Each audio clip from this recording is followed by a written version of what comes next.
Super Bowl weekend is here, and this time around, it won't just be about the ads, the halftime show, and the final score, although all that will be interesting. This is the first Super Bowl with legalized sports betting in North Carolina. I spoke to WRAL investigative sports reporter Brian Murphy about how much money will be on the line and why some bets still are not legal.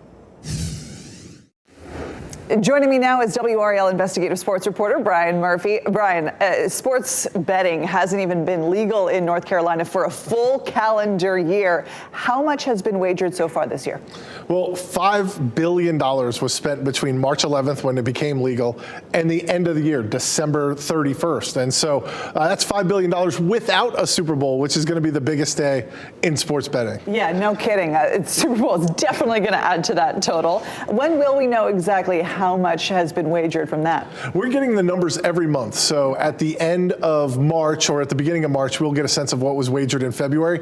The most we've hit in a single month is about $660 million. A huge number. I'm interested to see if February and the Super Bowl push that over that number. Can we get to $1 billion? Do we get to $750 million at $750 million? I really think February has a chance to be the highest month. Yeah, interesting. So it's North Carolina's first Super Bowl with legalized gambling. There are some things about the big game that you can't bet on, though, in North Carolina. Right. You can't bet on what color the Gatorade is that's going to be dumped on the winning coach. You can't bet on the length of the national anthem. You can't bet on anything about the halftime show. Why is that?